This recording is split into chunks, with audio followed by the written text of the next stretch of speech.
I'm back. What's good? Is this the loudest it's been in this room in 2 weeks? Yeah, we didn't rehearse all that. I mean, I was about to say like, yo, dude, you got back too soon. That was way too loud. Also, when have we ever rehearsed? I'm just letting everybody know because we're chilling here with Hollywood Alexis. All right.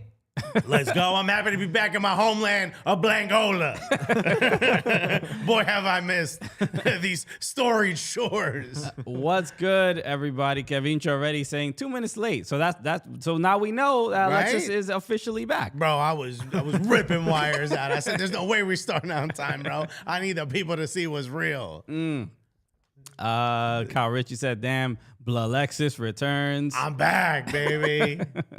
What's good, everybody? Yes, I mentioned it briefly throughout the time we had guest hosts, but obviously everybody saw the news. Alexis joins CBS Sports, the Golazo Network. That's right, aka Thierry got to hug me network.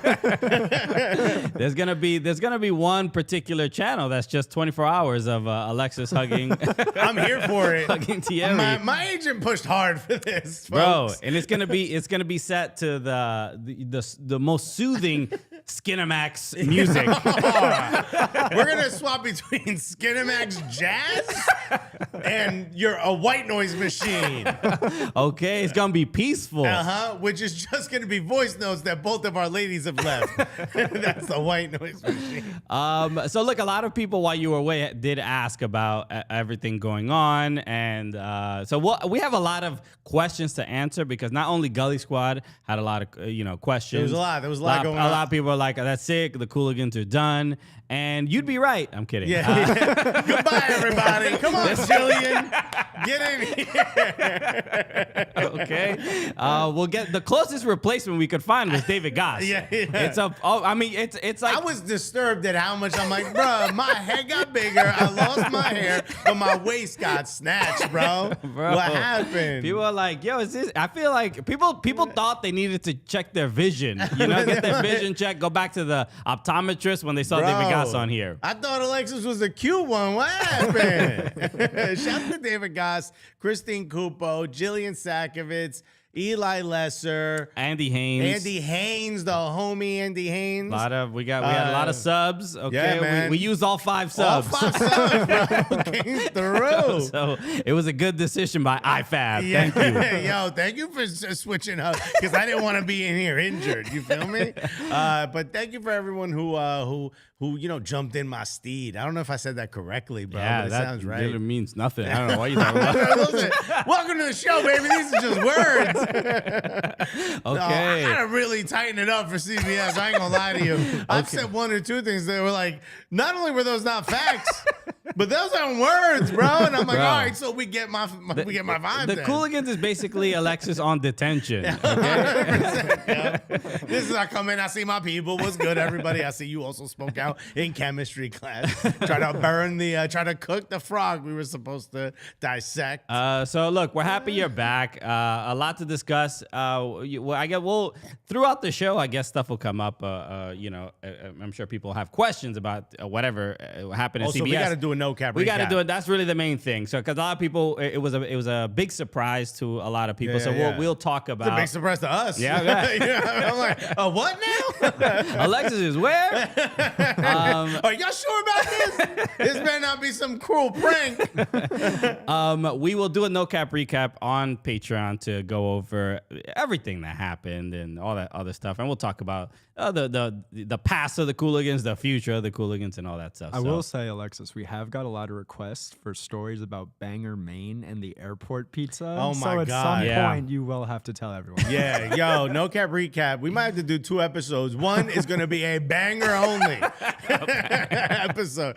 What a horrific set of circumstances. You didn't tell him you were the president of Blangola? No. I was like, this is now Blangor, Maine, bro. I own this joint. I will give you one tidbit.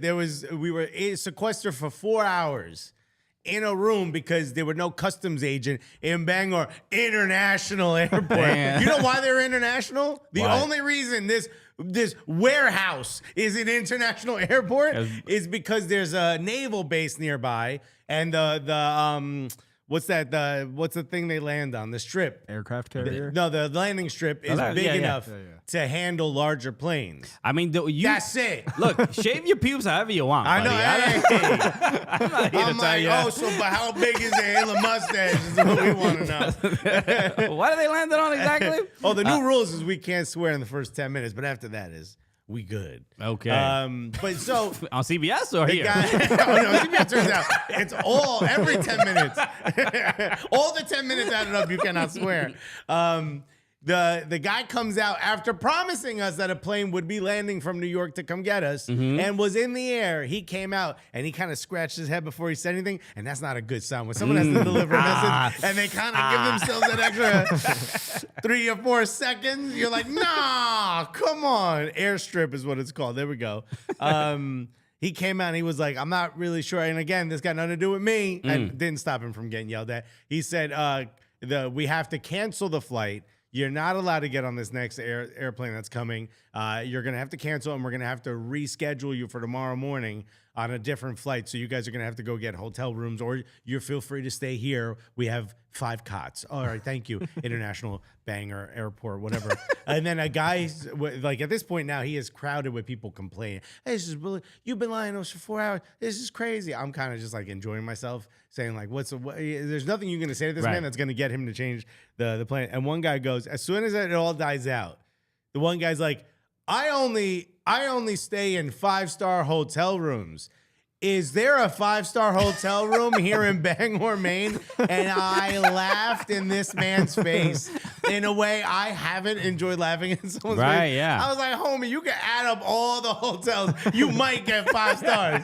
You might just get 5 stars, bro. You're going to have to visit every one. Oh, my God. What a bananas night. Amazing. All right. So, yeah, there's a lot more. Check out No Gap Recap.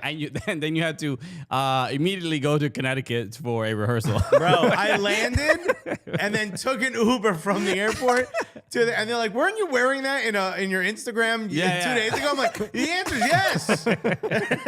I at least showered. So it was quite the ordeal. And by the way, the hotel I had to stay in was a Hilton Garden Inn. Yeah, good for you. Right? And I hope it was a bed of bed bugs. Bro, it's just a bunch of bed bugs holding on. I got you, bro. I promise we won't bite, bro. We heard what happened in Minnesota. What do I look like? A bed bug? Damn, son. I would never. I mean, yes, I'm hungry, but what I'm trying to say is I'm gonna be good. And bro, the way I got PTSD when I walked back in that room, it looked exactly like the same chair and everything. Good. I threw everything in the bathroom. Because that's where they say you got to put your stuff in the bathroom because it's tiles. And then you got to check, boy, the way I flipped this damn We all know mattress. bed bugs don't shower. Yeah, bro. They bathe in your blood, dog. Bro, the way I checked every inch of this room, I had the chair upside down. I'm like, you ain't going to catch me twice. No, sirree. Okay, so look, a lot to go over. Join the Patreon, patreon.com/soccercooligans. Bro, this no cap is going to be bananas, no cap bro. Recap. It might be 3 hours long. And that's just a Bangor Maine episode. But today, It's the Cooligans, buddy. Let's go. We are back. Has anyone just absolutely abused this button since I've been gone? I mean, I wouldn't say abuse, but it's been touched. Okay. Okay, we got there we go. I am La Lucha. Thank you for the super chat. This man paid $5 for us to say this. Flickin' Bangor, Maine. Congrats on touching the king's butt, my bro. Also, the Bangor pizza looked straight trash, my dude. Here's $5 for a Joe slice. Hey. Wow. Thank you. Yeah, please give us money for proper pizza. No behinds have been touched, might I? Yeah, you smack the guy who wanted a 5-star hotel. You give him a nice smack on the butt. Hey, come on, buddy. 5 stars. Ridiculous. I did add this button to the show while you were away. Whenever anything dramatic kind of happens, anything dramatic is said, just know. I like that. Okay. I like that. I was thinking, how do we get the Law and Order sound without getting sued? You know what I mean? And you did a good job. Yeah, there. yeah. It's just a nice little fun, dramatic explosion. So okay. just so you know it's there. I like it. Welcome to the show, everybody. My name is Christian Polanco. I'm Alexis, CBS Golazo Show Guerrero. Okay. He has legally changed his name. He has to say the whole thing now. Shouts to the lady on I did a piece on CBS News, Mm-hmm. and she goes, "So you're on the Gonzalo Network? What's that about?" Okay. I was like, "Yo, it's Juan Latino now, bro. That's what we gonna change it when it's just me and Nico Cantor speaking in español." Okay, well, it's time for an upgrade. All of a sudden, it feels a little bit nicer in here. And as always, we're joined by our producer Miguelito, Mike Malley, out here. What's up, everybody? We're back Let's again. go. We're back. That is the Secretary of Defense. No, wait, that's Christine Cupo is the Cupo. Secretary Right, of Defense. right. She Yeah, took yeah. education and defense. I think we've still got the rest of the game. We got to fill it out. Yeah. All right, so today, obviously, it's Prem Show. We're going to go over everything going on in European football, and no better place to start They getting silly out there, huh? because it's a crazy land. The continent's been pretty wild. I don't know if you ever read a history book. It's, you know, when them boats left that island, things got weird, bro. I don't know why they bring this madness here. We don't need this. I know, bro. We could have been speaking Dutch, mad chill, windmills everywhere, bro.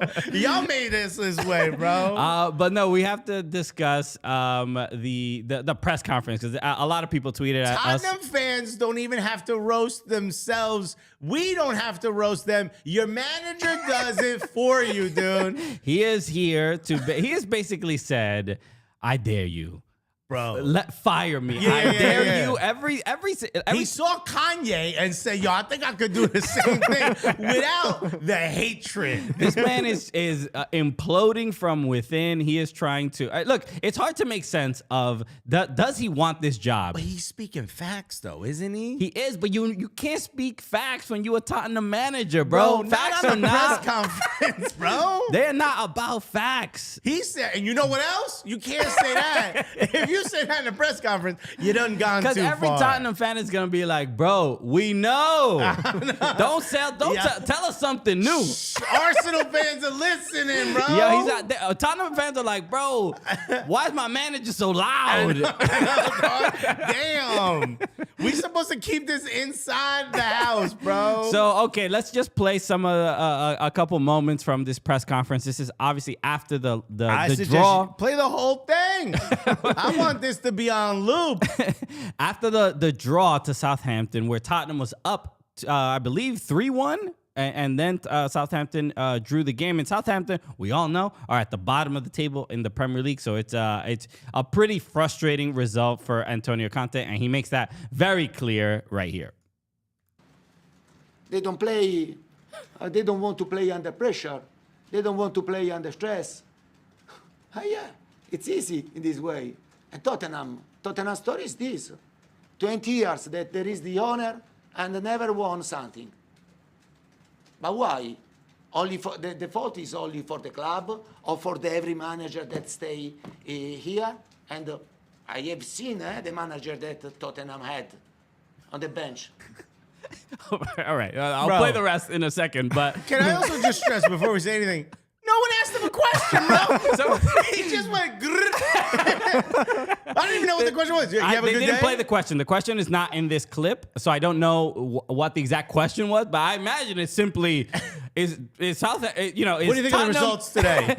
It's probably like it's you know, are these results frustrating for Right. for Tottenham to constantly deal with this he's season? like, you And see he's what like, I- and another thing. That's Yeah. the first.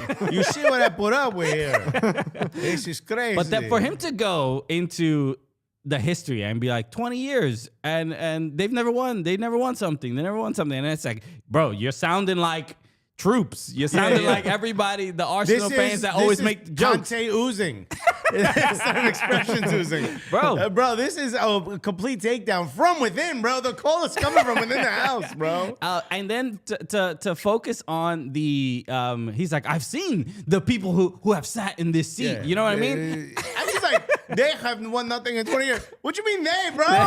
You're the manager. You mean we? Yeah, look, it's usually the charade we all accept is like as soon as the manager is there, you all buttoned up. It's all professional. You got to find a way to spin this to be a positive. The problem is me. I take responsibility for these losses. I didn't get the team prepared. I didn't do the things I need to do to get the players ready. And you do that so you could go back to the locker room and be like, you saw that? I took that for you. You saw what I had to do out there? I told them it was my fault. Well, we know it was you.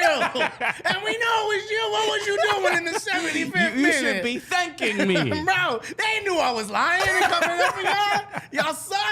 And but he's out here just like, nah, bro. This place is cursed. Yeah. There's nothing I can do. He's like, remember when they brought me in because I was a winner? What happened, bro? No, the powers are too strong in the stadium. The curse is stronger than my magic, bro. The next episode of Game of Thrones, bro. We need a new character. So just remarkable that this is the scenario and with the best him. part is there's more. Yeah, He's already said 20 years. This is the history of Tottenham. 20 years we haven't won anything, and there's more. And there's more. So here goes. You risk to disrupt the figure of the manager and to protect the other situation in every moment. And now, until now, I try to hide the situation, but now no, because I repeat, I don't want to see what I have seen today, because this is unacceptable. Also for the respect for the fans. They follow us, pay the tickets, and to see the team another time, to have this type of performance, for me, I repeat, this is unacceptable. And we have to think a lot. We have to think a lot about this. Okay. So now it's like now he did the I'm not mad, I'm disappointed. Yeah. Right? Well, when he was angry, he was yelling before, and also he saved himself a little bit of a hassle by being like, "This is not fair to the fans," because they buy the ticket and sometimes they threaten me and my family, and if I say this, they're not happy. I love that. I love how he ended. By the way, they got nothing to do with the fans. He's essentially trying to change, which I don't know if it's really possible. He's trying to change the 8 Mile joint where he comes out and roasted himself, so you got nothing. You can't say anything I haven't said to myself in the mirror, bro. He's like, we don't win in 20 years, and Cheddar Bob shot himself in the dick. I mean, this is no. You see the outfit that we have here. Yeah. Look, he's trying to change the culture, and I guess he feels because even Mourinho didn't do this, right? He didn't kind of call out the history of Tottenham. At least I don't remember. Nah, he didn't call them perennial losers. Yeah. And this is... But he got fired, if I'm not mistaken. He did get fired because... Right before the League Cup. He was about to manage the League Cup final, and they fired him right before. They didn't even give him a chance to coach the game. Which could have been their first trophy. Literally. But so I think Conte believes that by having these press conferences and outbursts very publicly and just being like, I'm sure he has screamed what he just yelled at this press conference to his players in the locker room. You ever but see the video of Dame Dash interrupting a Def Jam meeting?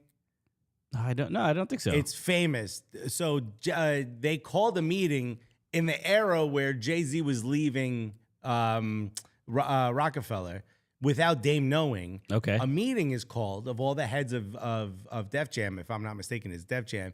And Dame Dash gets word of it, doesn't realize that it's Jay who had told him to do this behind his back. And he walks in, he's like, what's going on? You gonna have a meeting without me? And he go, you just gonna get your books and walk out with your face down? People are like leaving. He rips the entire room. It's a world famous.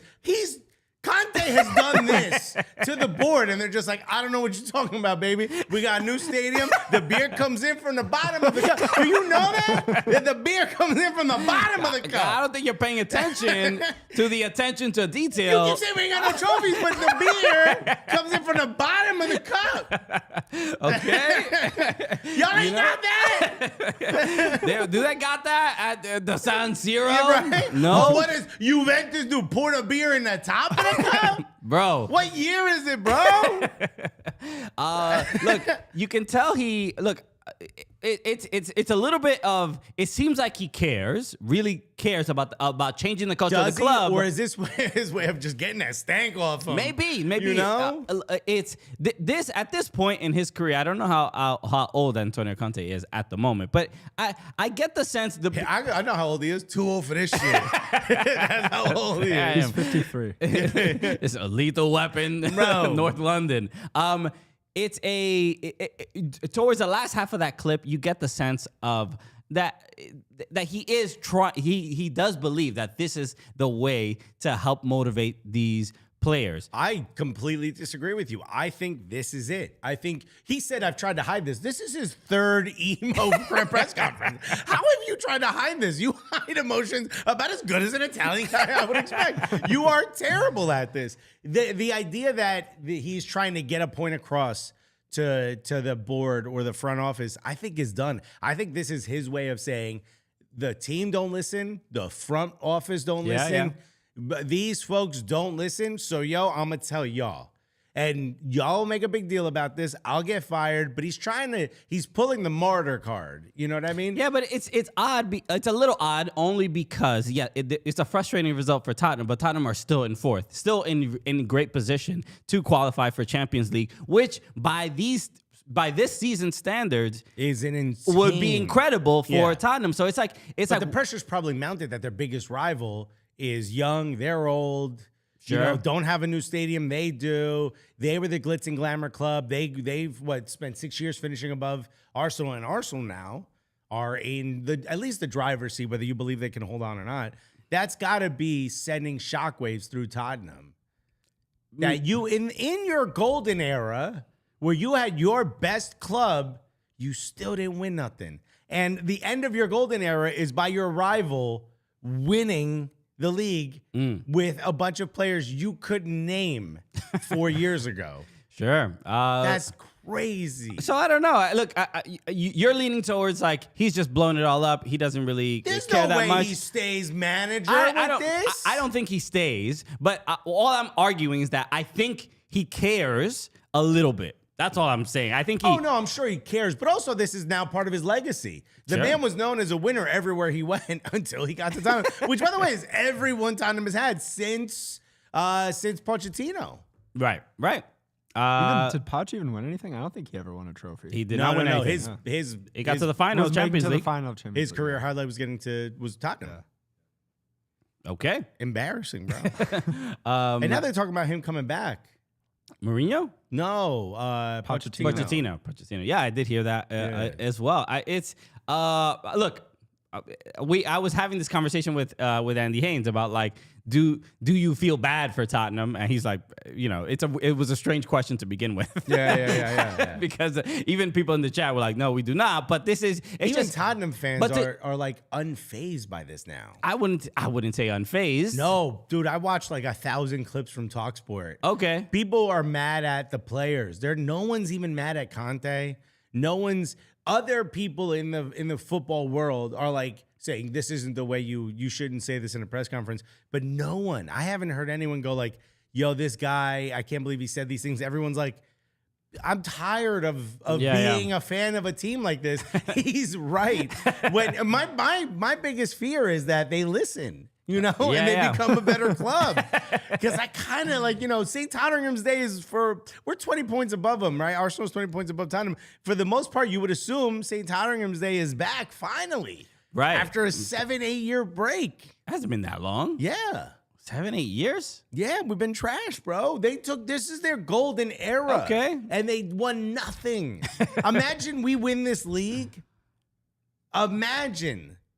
Okay, yeah. I mean, it doesn't feel that far-fetched, but... And by the way, you heard it, folks. Thierry Henry said, I can't give you my phone number. We haven't won the league together. Well, now I have a whole new reason for y'all to win the league. I want to say it's 7 numbers, but I know them British phone numbers like 48 numbers. So I want that plus 44 in my phone, bruh.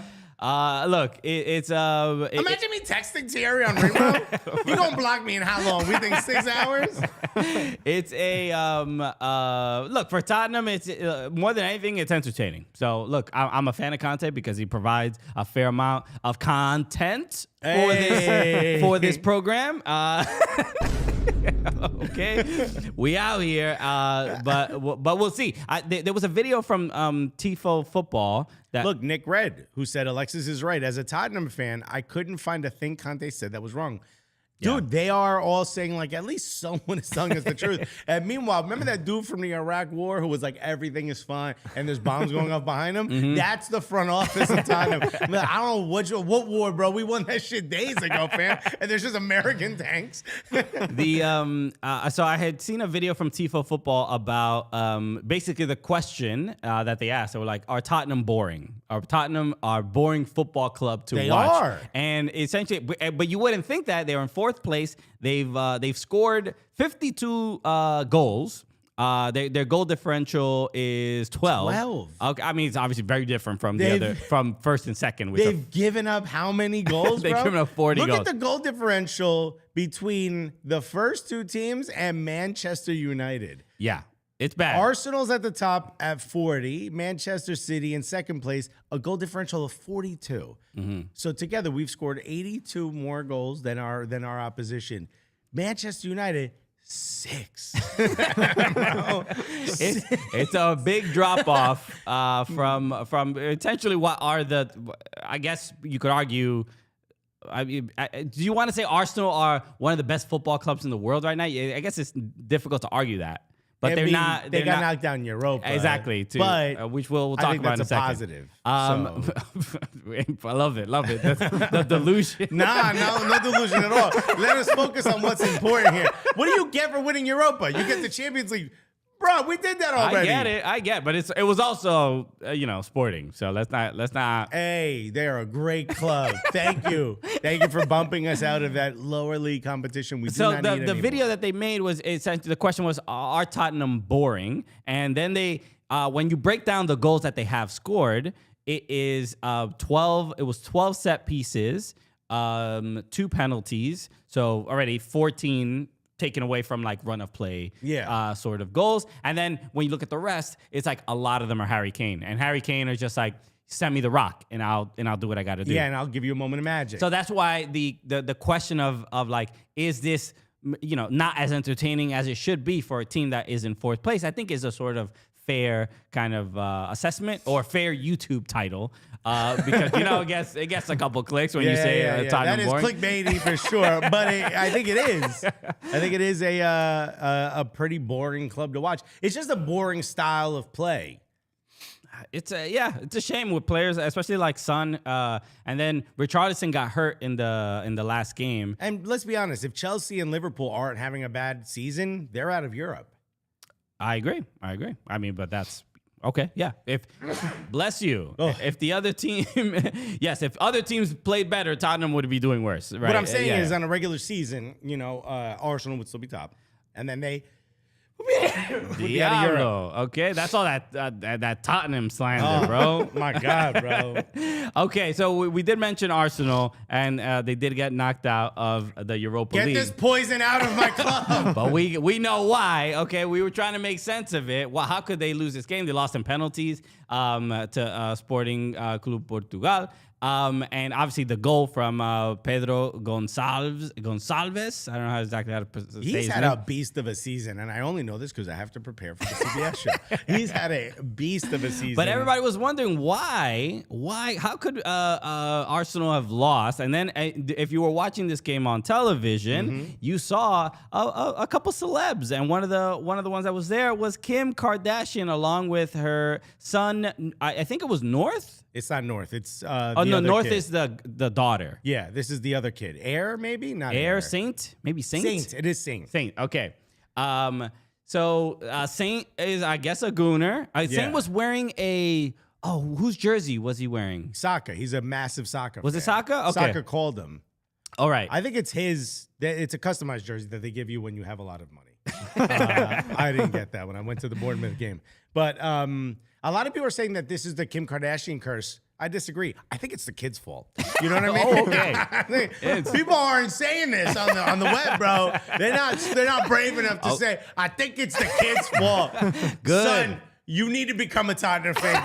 Get away from my club. Okay. This is what you come here for. It's to see Alexis bully a child. But she went to the Arsenal game for Europa, and then she went to a PSG match along with her family. And PSG loses as well. Yes. To what's Rennes. Stade de Rennes. Stade de Rennes. Okay. So now I feel like, you know, we've confirmed it, right? There's no question as to whether this this very Now famous person. we need the kid to go to a game alone, and we need Kim to go to a game alone.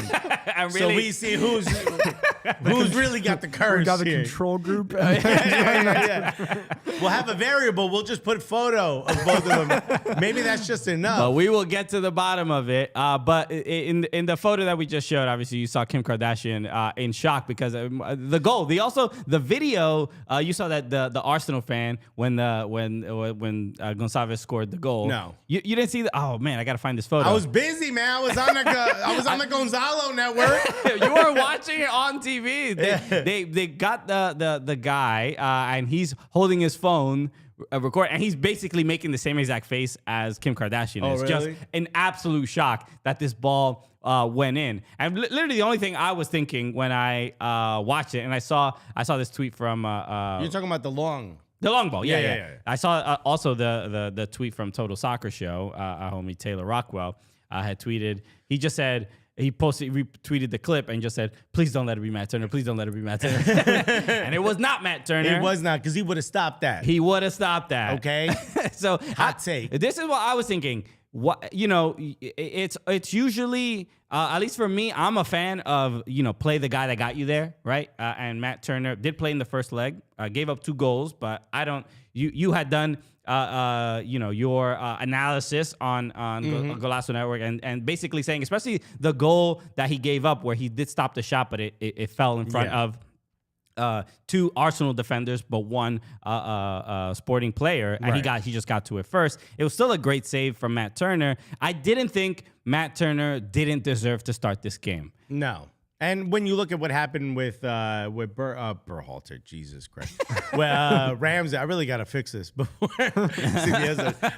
Ramsdale, it wasn't any better. You know what I mean? It just seems like they were kind of the defenders didn't put Matt Turner in the best situation. Right. If the ball gets parried and we're all just staring at it, there's 3 defenders and the one guy gets his foot on it in the green jersey. I just, we messed I up don't a little know. bit. Look, if the mentality is, look, we need to put our number 1 goalkeeper to win this game. Why isn't the mentality we need to put all our best players? Because Odegaard didn't start this game. I don't think that's necessarily true. I mean, if you think the goalkeeper was giving you a bad run or gave you a bad shift, then that guy you got to replace. I don't think you need the entire first team.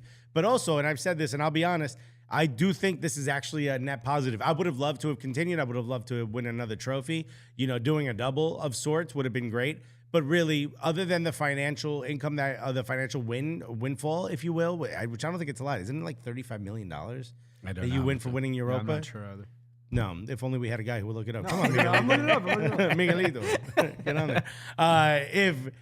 To be honest with you, I don't think if that was our only chance of getting into Champions League like previous seasons, right. I'd be like, bro, you got to put all the first team in.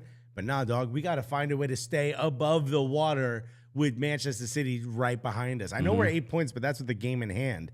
You can't trust that. They're going to be 5 to 2 points, especially if we have to beat them or at least draw. When we go to the Etihad. Right. Do you know how much it is? Yeah, it's not even close. It's 9.73 million for the winner. Bro, we don't even need that, bro.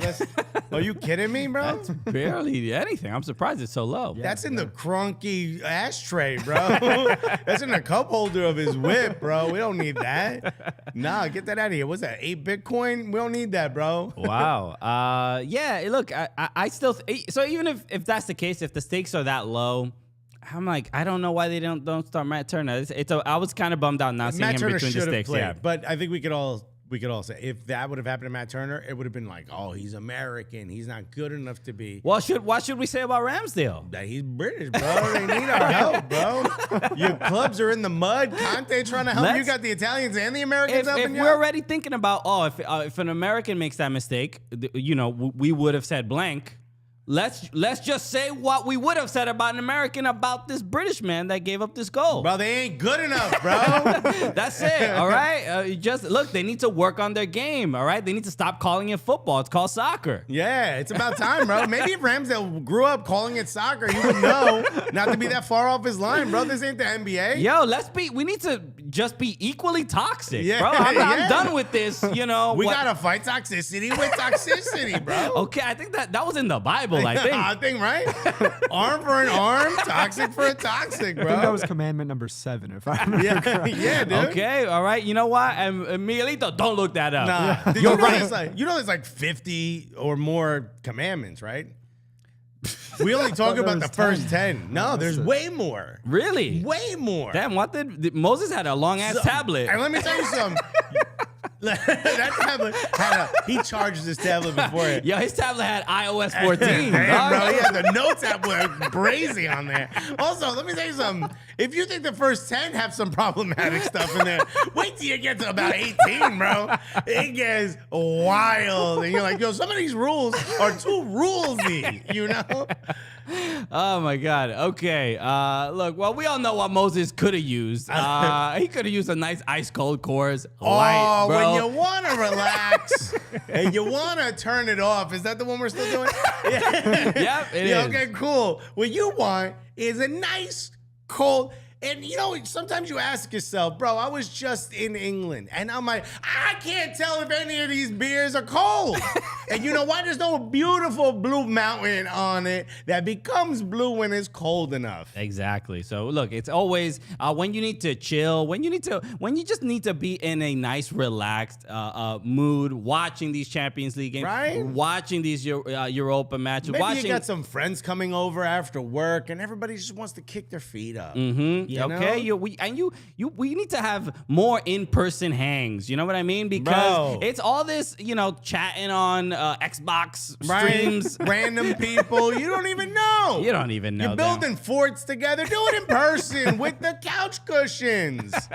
Exactly. That's a good, fun Right? time. All right, build the fort with your homies and have a nice ice cold Coors Light in the fort. And when you get in the fort, you say, hey, now it's time to chill. And I want to hear I want to hear them Coors Light cans popping. Let's go. And then your wife walks in the room and say, hey, what the hell's going on with the couch cushion? Said, me and my friends made a fort.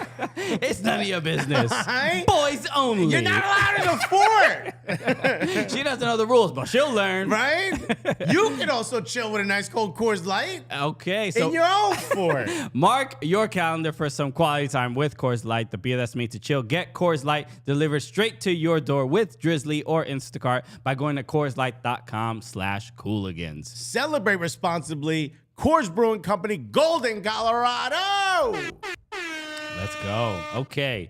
All right. Next up, we have to discuss the FA Cup quarterfinal because it was obviously a big match between Fulham and Manchester United, and this game was, there were no goals in the first half, but then the ref was like, we need a couple red cards to spice this thing up. What if we just kicked it up another level?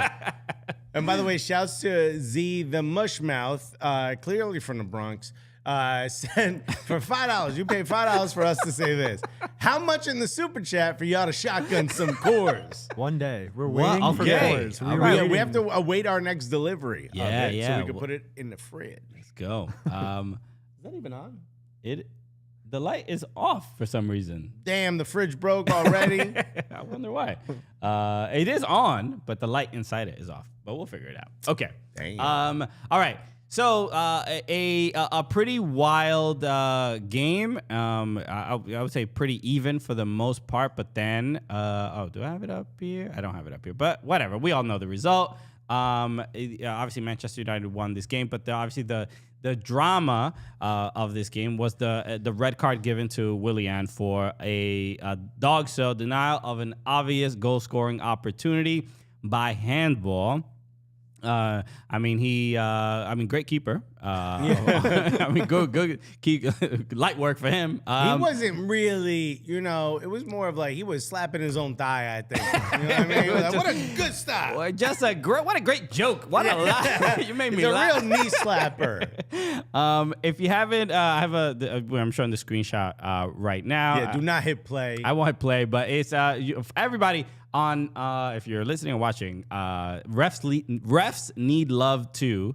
It's a great OnlyFans account. It gets quite salacious.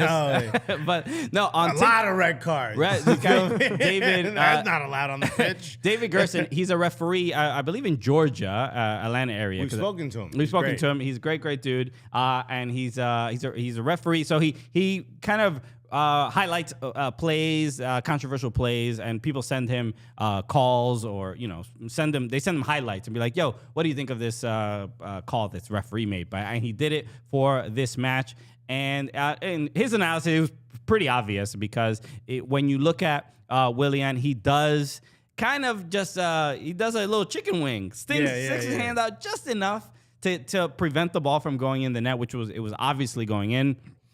And it's an obvious red card. So I don't even think there was that much debate on his part. He did do the DraftKings deleted their comment. Oh, what happened? First of all, you got to move that to live chat. Bruh, come on, DraftKings, that was hilarious. Okay, we'll see what it is. All right. But he sticks his arm out and he gets a red card. There wasn't too much of a protest from his part. He was like, I didn't do nothing. He's like, what are you talking about? There's a great photo of him pointing at his arm to kind of show that this is how his arm was. I mean, it wasn't that way at all. No, it's a slightly adjusted from a natural arm position, but I do like they keep it at your side. Well, my leg is up, so I also kept my arm up. Yeah, and he essentially there it is. DraftKings said, "Okay, fine." Imagining Mike Dean's OnlyFans. Yeah, dude. That's what we need from DraftKings. There we go. Oh, dude. Always welcome in our chat. Okay. That's Daddy DraftKings right there. DraftKings Network. So look, not much of a protest on his part, but then where it really got bad was the coach got the red card, Marco Silva, for complaining to the referee when they were looking at VAR. He was he went up to he literally was like trying to put his head behind his shoulder, like, what you looking at, bro? Hey, everything all Nah, that's bullshit. You can't be talking about that. And that's what you're worried about? Nah, that's nothing. My man got sent to the locker room after that. And then him and Willian just popping a cold Coors Light. Okay, he actually shook hands with the ref, said thank you for allowing me to go chill with a nice ice I gotta go build a fort with the coach. But then, which by the way, I watched this game with Lawrence McKenna. Okay, and I brought Coors. They don't have Coors Light; they just have Coors. Oh, right. But it is Coors Light. Meaning it is like a light beer, but it's not the banquet one or whatever the weird ones that we've never seen before. It's the regular Coors Light, but they just call it Coors there. So, but then where it really got bad was obviously Mitrovic, who just gave, just shoulder to shoulder a referee. Which, look, I mean, Mitrovic, that's love. That's a love language from Mitrovic. And it was really bad. And when you see, if you look at refs need love too as well, you can see, especially as a referee. To me, this is like when I see a comic get attacked on stage, where I'm like, I become a little bit more like, hey, you don't do that to my people. No, we're all one. I don't even like this dude, but you making me be all one with him. Why are you making me defend Roseanne Barr? I know. I want to defend Roseanne Barr, but she's one of my people. I know. Them words never coming out of my mouth. Okay, everybody tune into my new special on Fox News Nation. Yeah. I got hired by CBS. He got hired by OAM while I was gone. What the hell happened? No, but it's a line that should never be crossed. Right. And then it also, with referees, it's just like they're gonna take care of their own.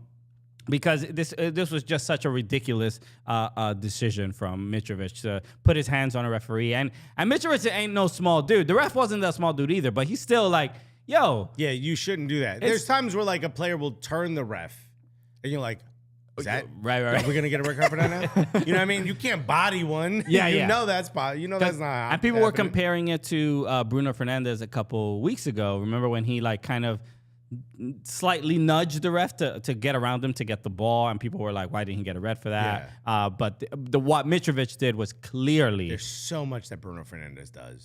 Yeah, he gets away. A red card. He gets away with quite a bit. General personality.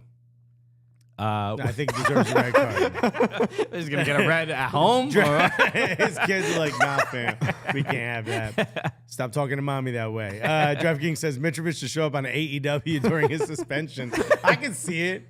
He would be a good heel. He was pretty intimidating too after he got the red. The way he was just staying in the ref's face. He was like, "Hey, you know what you did wrong." Yeah. So they did. I did see a tweet. I forgot from who, but they are basically saying he's gonna get a much longer suspension for that. Weren't they saying 3 to 4?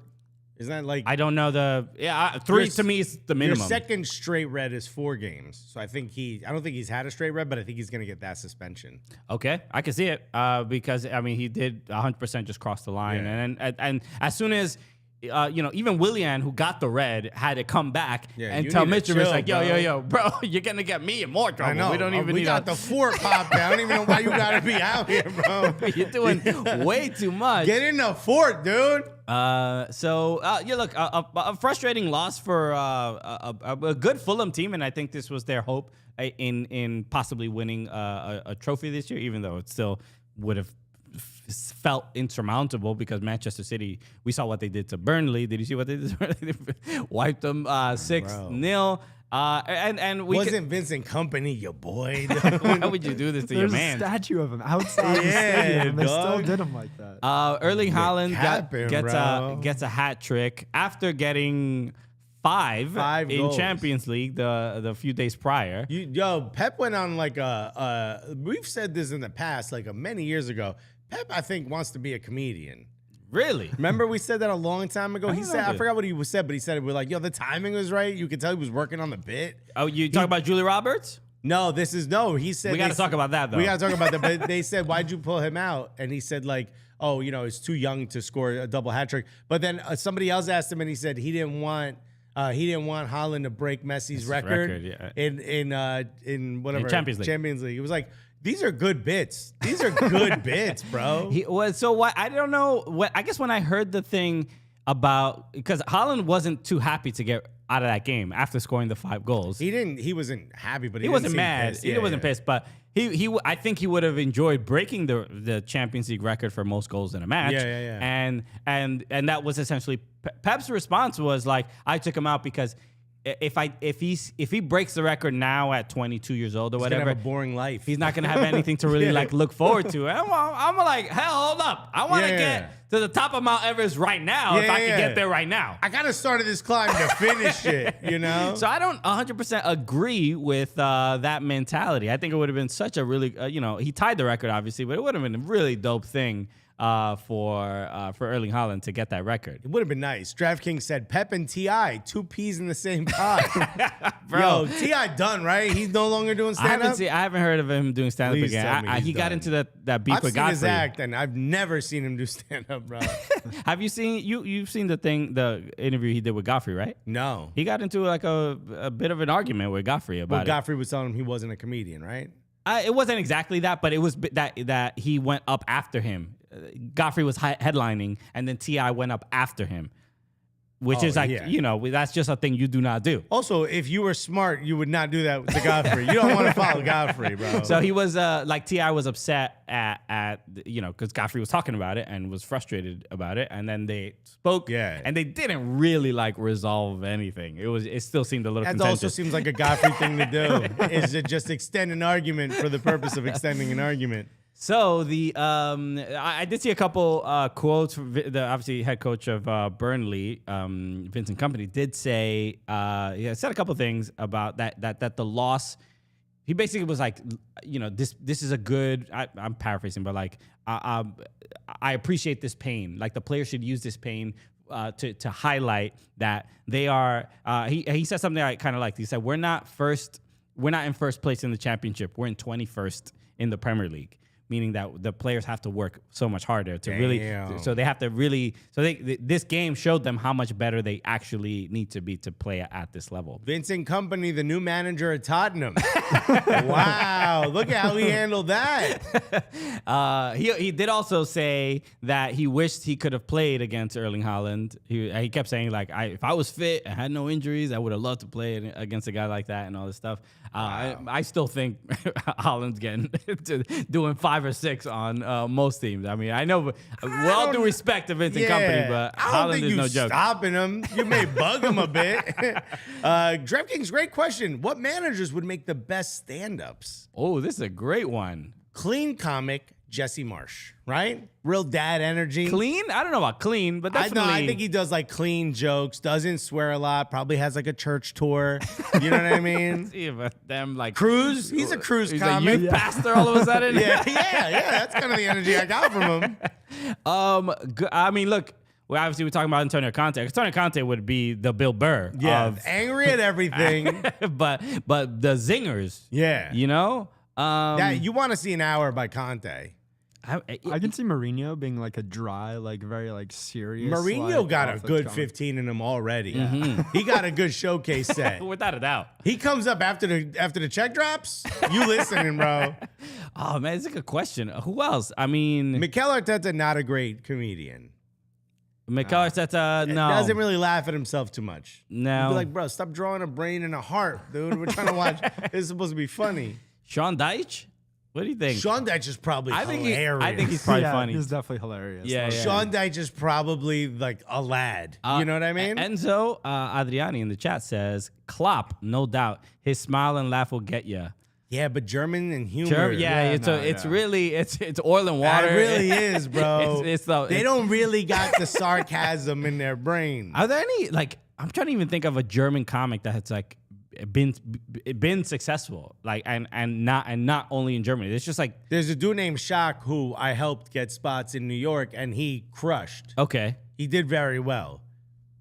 But I don't think he's like German. I think he's like Right, yeah. I think he's like Even when we were in I think he's like first generation German. when we were in Germany, all the comics that we did a show there, and then the other comics were not mostly from Germany. No, they're not German. Everybody from was from England, from the US, and stuff like that. Even the audience. yeah. German people don't even show up for comedy. They don't. We don't want to laugh. They're We're like, not we into it." heard it's happening, and we are not fans. Klopp got those dentures though. Damn, bro. Klopp just doing bits about his hair plugs. Nick Rat said Roy Hodgson will be the best comic the second he returns to Crystal Palace. He could have worked with Don Rickles. Oh yeah, so he's old. Because he's old. Yeah, very old. Because he's old. What did you think about that? Patrick Vieira did get sacked, and obviously Before you play your old team, dog. that's doing him dirty, bro. You want to see your friends, huh? We'll show you. They should have sat him next to Kim Kardashian, bro. You should have been invited by the club. By Arsenal. Yeah. I thought that was ridiculous. And overall, Crystal Palace are We handled your team, yo, out of respect. You saw the fans were chanting Vieira's chant. Oh, I didn't see Vieira. Oh. Yeah. He comes from Senegal. He plays for Arsenal.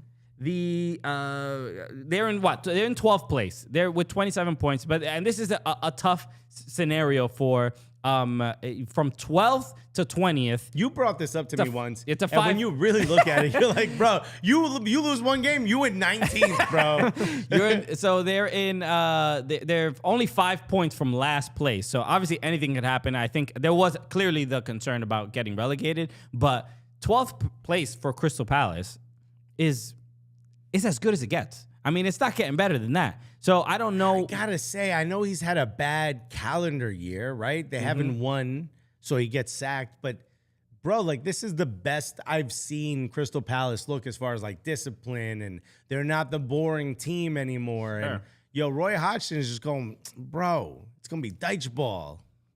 Yeah, I mean, look, they're going back to like what they're familiar with. It's just a weird.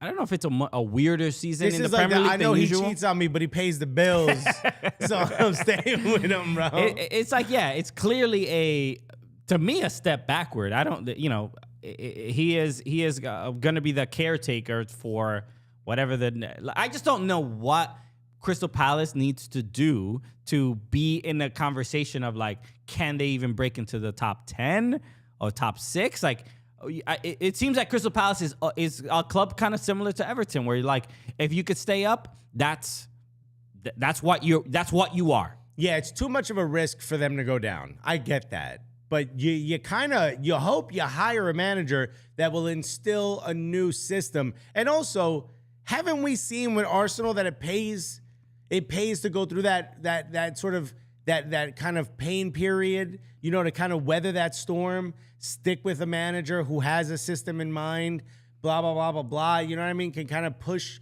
your team into that next echelon. Isn't it worth it? It's also a weird. I guess they weren't in the situation Everton were when Frank Lampard got sacked. They were there. No, Everton was a much worse situation. Right. So that's why to me it makes even less sense to let him go. But to let him go on Friday before the game, which is Sunday, and not even a training session for the players to work on their the interim manager or something or anything. It just seemed because Crystal Palace looked awful. Arsenal looked great, as they usually do against most teams besides Everton Football Club. The one time. But their Crystal Palace looked kind of lost. They had the Zaha had the chance that bounced off of Ramsdale but didn't go in.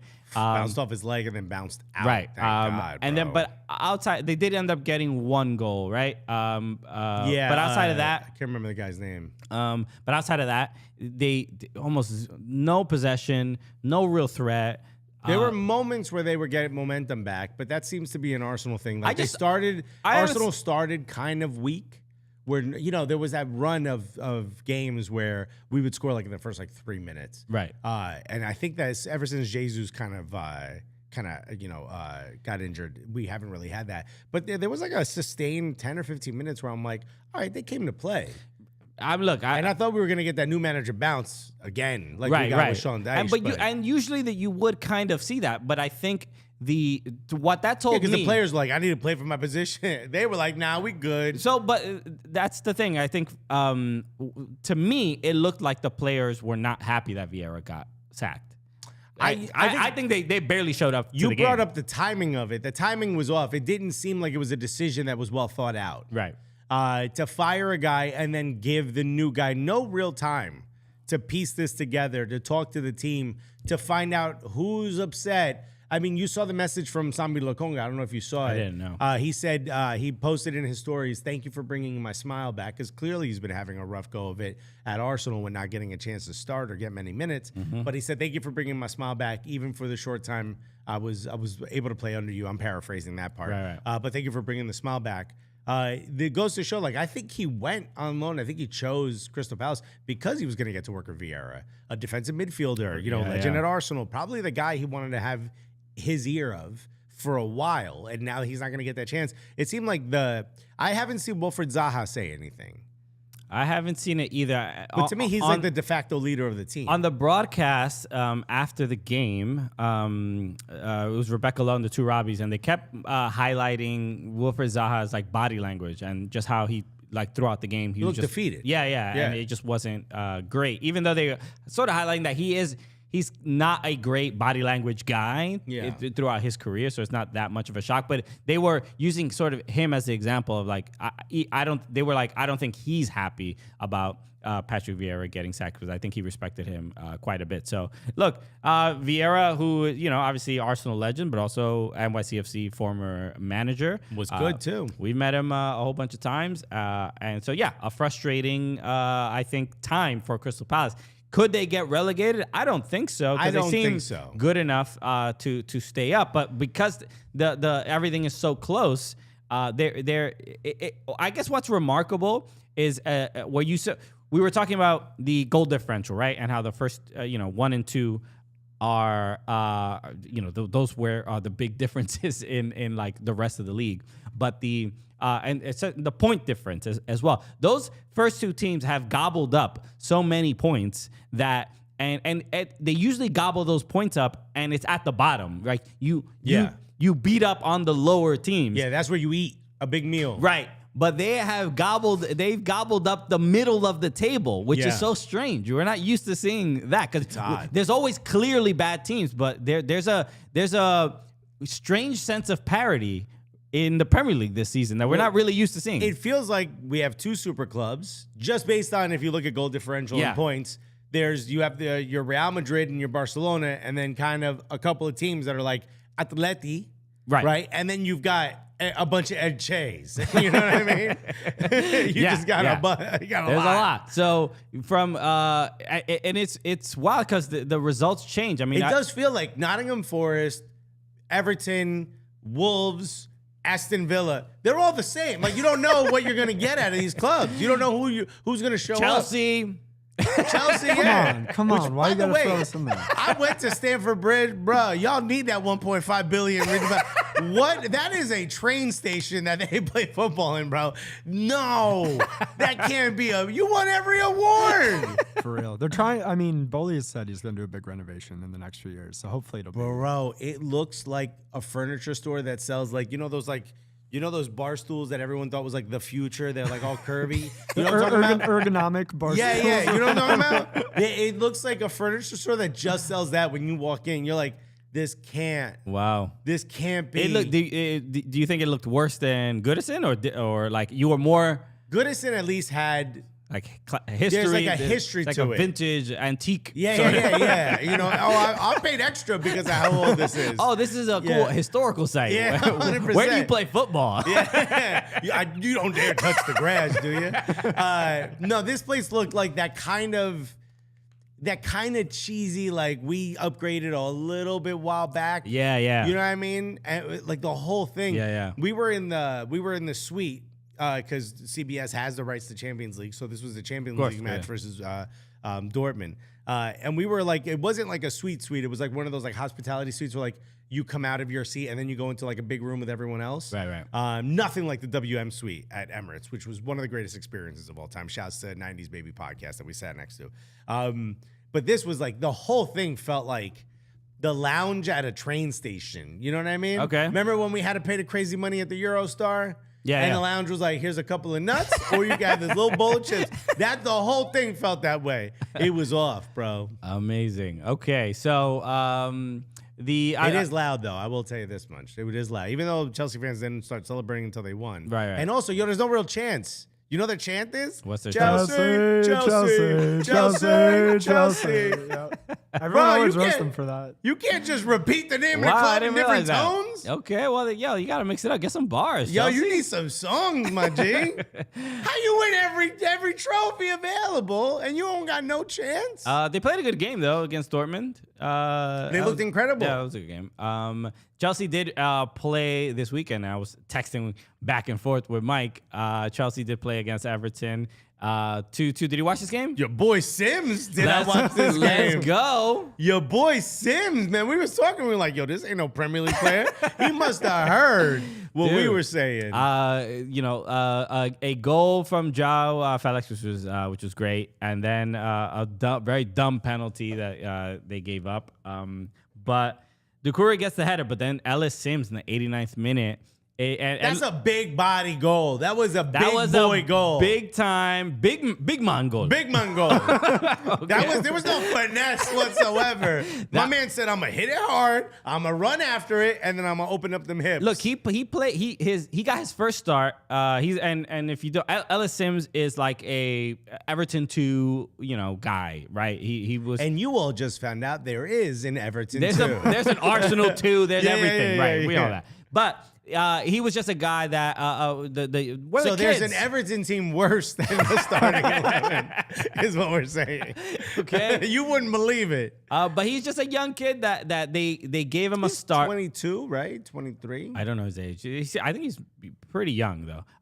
But he basically got his first start in the Merseyside derby. He's 22, by the way. He's 22. He got his first start in Merseyside derby and just looked like the league was too much for him. More than anything, he looked like he got lost in the moment. He 100%. looked like he was shook. Couldn't take touches. Nah. They had him play like hold up, and he wasn't holding anything. And he was like, wait, hold up. You want me to do no, what? no, I'm in the wrong position. No. Can we restart? I belong on the bench watching.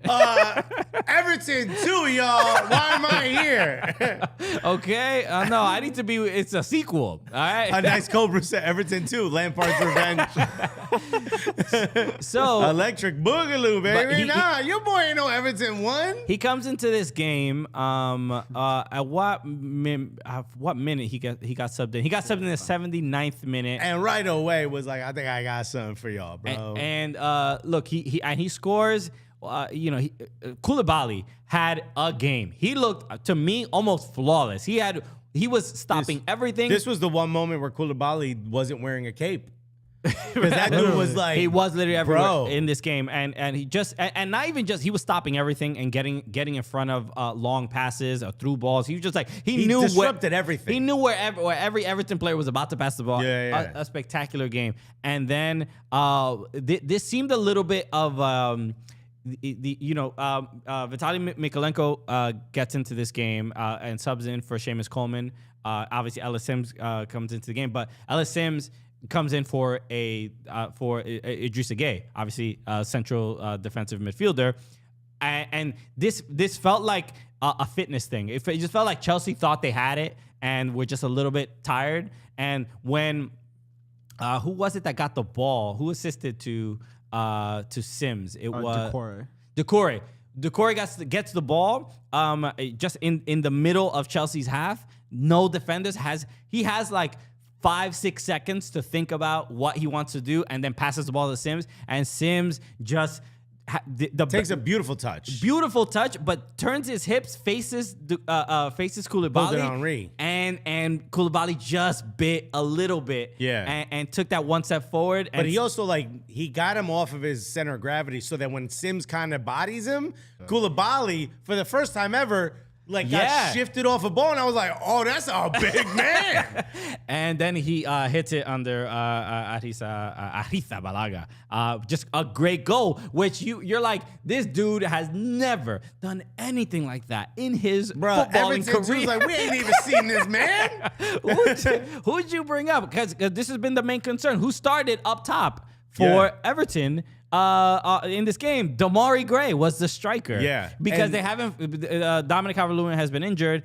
And so this has been a frustrating thing where Neil Mopai, who is the designated striker. He ain't trying to do nothing, bro. Mo, pay me back, bro, what I paid you.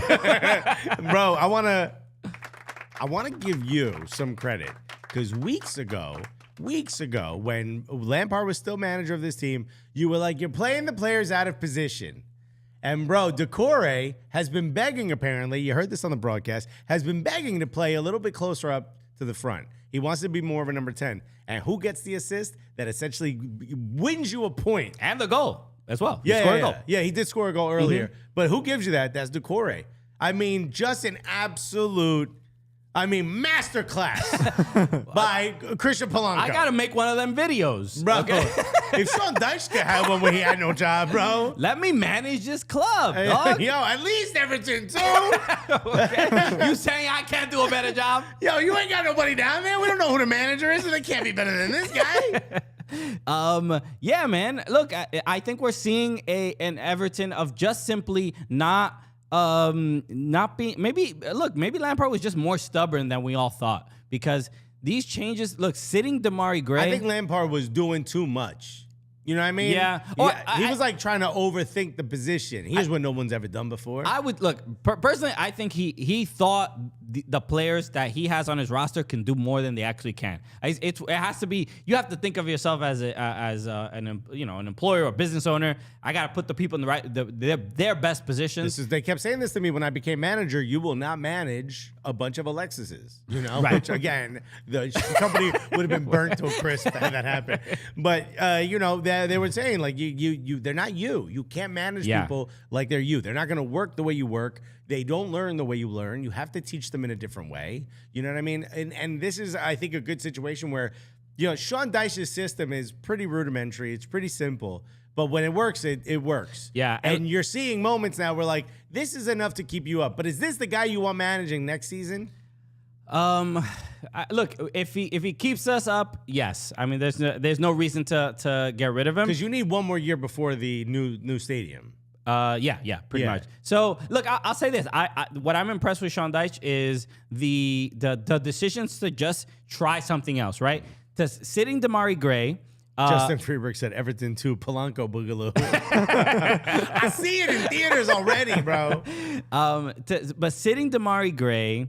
And then, Dwight McNeil starting every game. He scored the winner the previous week. Who they win against? I don't remember. But he is a saucier player than I remember watching him against with Burnley last year. Obviously, Sean Dyche was the manager there as well. But he has a level of swag and confidence that I think under Lampard he didn't really get to express. And who's this? Dwight McNeil. He invited to the cookout? Yeah. He invited to the cookout? He gets invited to the Keats? I guess so. Yeah, he's there. He's playing where Damari was playing. And I think he makes better decisions. That's really all it is. He's just like he's a good passer, strong left foot, and he's just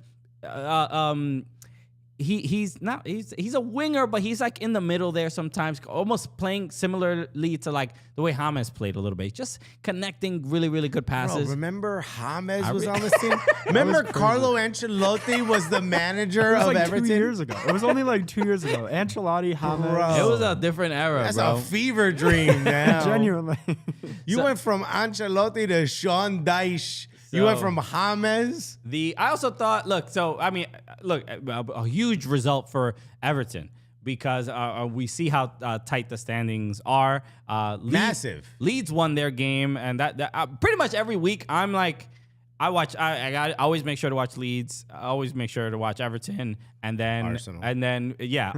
Arsenal, Man City, whatever seems like kind of more entertaining at the time. But, Always Arsenal.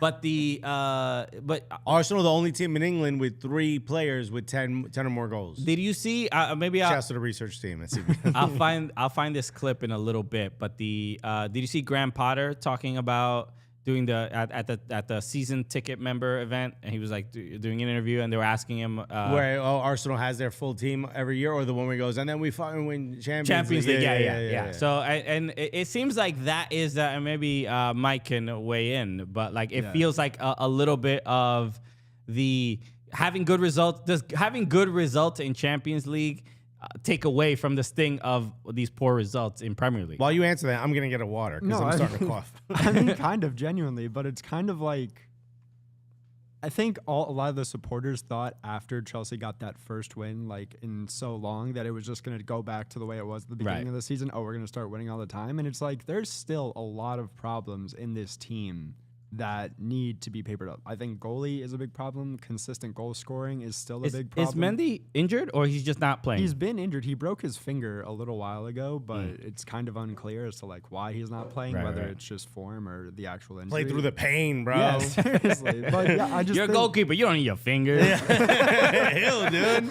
You got 9 more. Yeah, but I don't know what's going to happen with them. Okay, thank you. There you go. So yeah, an odd situation for Chelsea. Omar Ramirez said they went from James to hummus.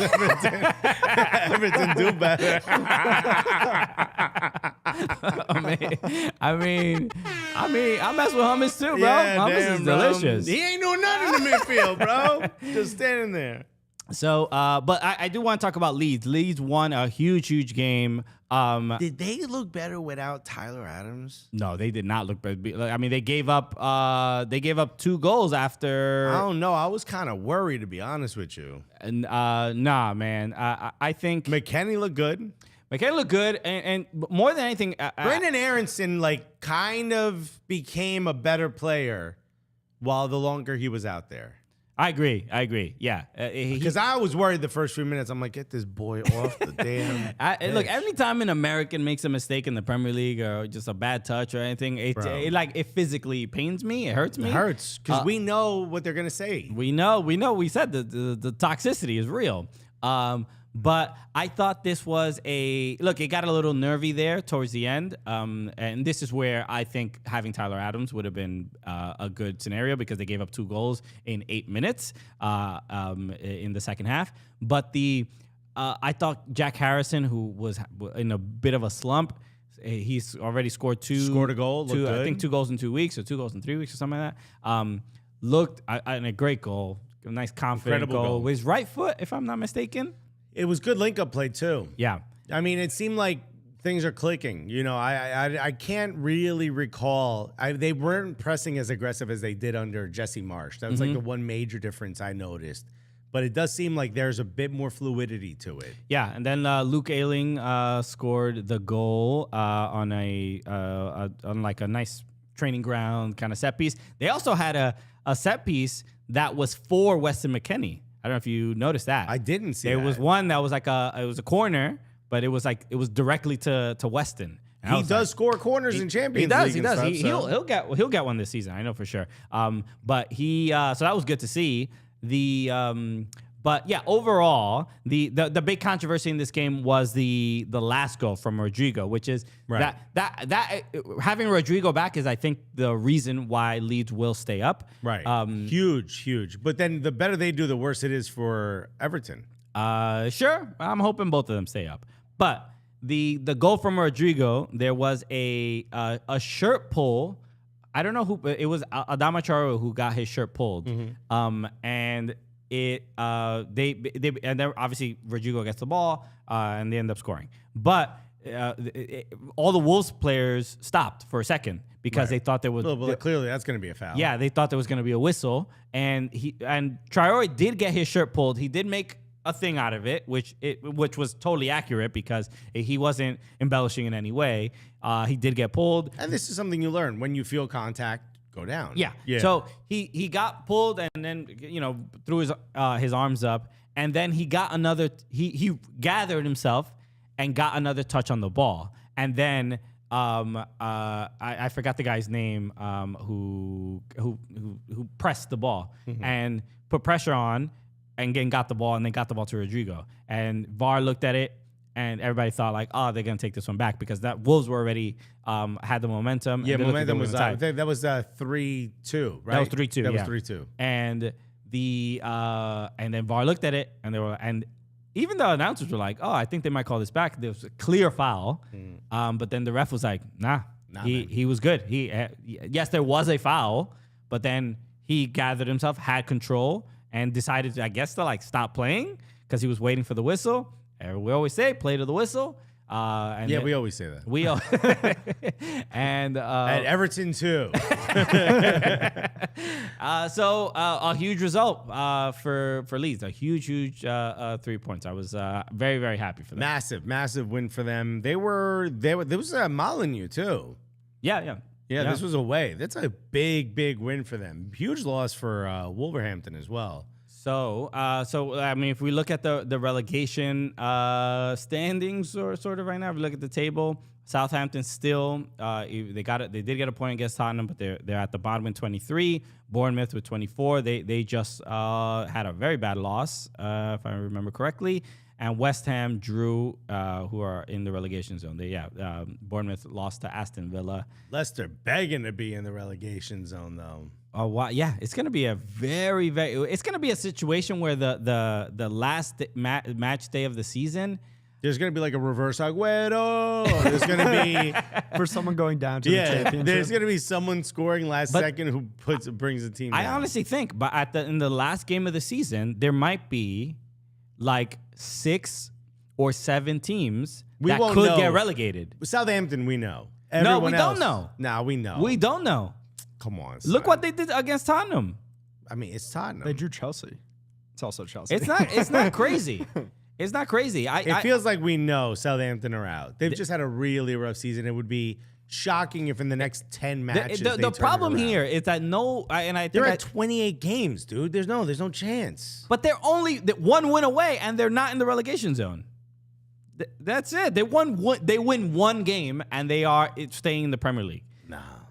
This is the main thing, is that the teams that are at the bottom, from 12 to 20, nobody's clearly the worst, in my opinion. Bruh, Bournemouth guy. I mean, they keep surprising me, but minus 29 goal differential, bro. Yo, you need to maybe Bournemouth. take a lap, bro. Damn, y'all need to look within yourselves.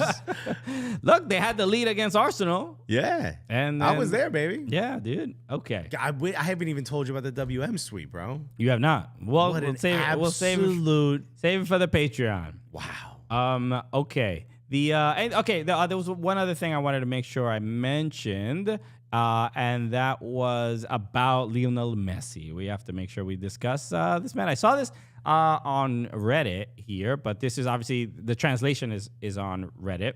But this is from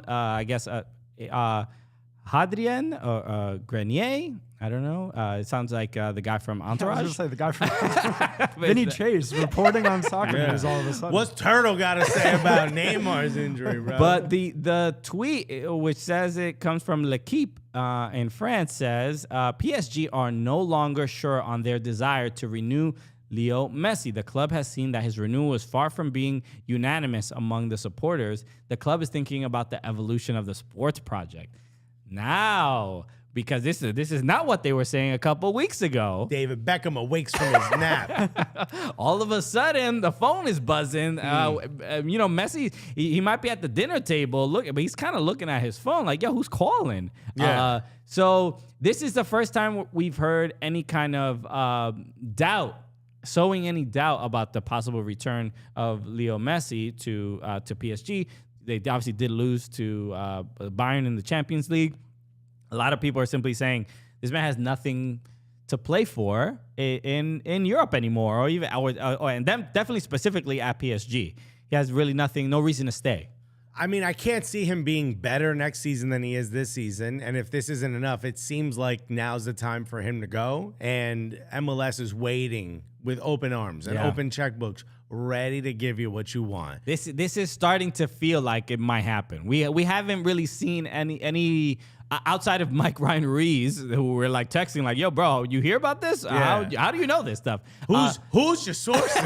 Because is it Vinny Chase? I think you What's Turtle got to say about this, bro? You must know something.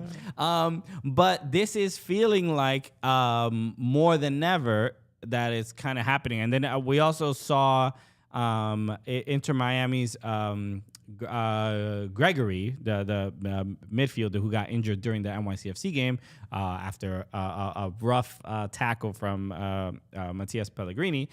He's going to be out 6 months. So now, Inter Miami is going to actually. I mean, it'd be nice to have Messi to come in to, for some replacements and some support. But they obviously will need to make a couple changes to the roster. But it just adds more incentive and reason just from a footballing perspective of like, no, we actually really need, if we have an opportunity to bring this guy, let's get that process started as soon as possible. Right. It feels to me like the best options are him to go back home, which after his, mother-in-law's store gets shot up. Wait, does that happen? Yeah. Oh, I didn't know that. Messi's mother-in-law's store got shot up, and there's a note that was left that says, "We're waiting for you, Leo." Well, guess what's happening? He ain't going home. Yeah, bro. what a ridiculous. Yeah. Just leave the note. Yeah. Don't use the guns. Why shoot up a store for no reason? After that, it seems like the safest bet is for him, and I don't think I've ever said this, to be in America. I think he would fare better being at Inter Miami or, another big club in this country, which seems like Inter Miami is really the only option. Yeah. Yeah, I mean, Columbus, I think, have the discovery rights. Is that true? I think so. I think his discoveries are like FC Dallas have it. But it seems like going to Miami is... Oh, no, it was Kansas City. I think Kansas City have his discovery rights. No, they have Ronaldo's discovery rights. That's who it is. Okay. Yeah. So, yeah, I can't imagine maybe Serie A, but they can't really afford him. Yeah, I don't look. Maybe he wants to play for Napoli because Maradona played there. Maybe. Yeah, we spoke to. I spoke to Jillian when she was here. Yeah. Because that's when Don Garber's article in the Athletic came out about like him being like, yeah, we'll do whatever we got to do to get him over here.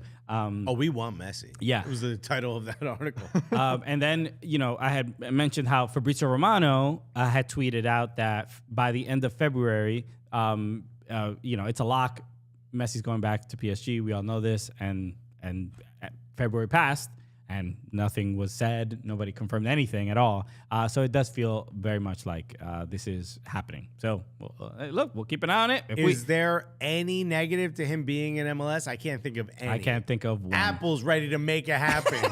Yeah, I think it's like it's Tim Cook. Yeah. Tim Cook is cooking, bro. Yeah, Tim Cook is like, yo, we'll change the iPhone 10 back in the day to iPhone Messi, bro. We'll do whatever we got to do. You want an app, Messi? Yo, you want a Messi app?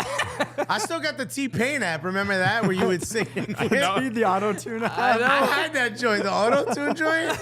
I had that shit. Bro, we got to add a filter to auto-tune when we need it, bro. Yo, here's oh my God, the auto-tune button. Vamos. Also, I think the Messi app should just be whatever you say. It adds que tu miras, bobo. to it. Perfect. Okay. Anything else before we wrap up? I think we're good to go. All right, everybody. Make sure, again, we're going to be doing a no cap recap this week, talking all the CBS stuff. So patreon.com/soccercooligans. Get on there. We got a couple new folks. I've been seeing the alerts come through. Thank you, everybody joining. That joined. So I just want to give some shout outs to the people who have. Chris Ray, shout outs to you for joining Patreon. Z the Mushmouth, who also super chatted earlier. Also super chatted. Thank you so much. I didn't know I joined here. Princess. Shout out to Princess. Shout out to Princess. Thank you so much for joining. Edwin, no last name, but shout out to Edwin. Thank you. And Aldo Ribeiro Jr. Junior, bro. I don't know if this sounds Portuguese, maybe? Sounds mad ironbound-ish. But thank you for the support. We appreciate it. And if you want any more Cooligans exclusive content, you can get it on there. No cap recap. We have also our interview, the interview I did with Ian Edwards, who was in town doing some stand-up. He came by and we did an episode there. So if you want early access to that is available now right on the Patreon. So patreon.com/soccercooligans. Follow us everywhere on social media at Soccer Cooligans, TikTok. We're almost at 5K on TikTok. Let's go. So we're like 10 away. So do that now, bro. Yeah. What are you waiting for? Only 995,000 more before we're allowed to make money on that app. So get on there, Instagram as well, and Twitter. All right. We're building, baby. We're doing it. We'll be back tomorrow talking all the wildness in Major League Soccer. Obviously, the NWSL season is about to begin. I believe this weekend, I believe. So coming up very, very soon. So we'll preview that as well. And then that's it. Y'all the absolute best. We will see you tomorrow, everybody. Peace. Love you guys.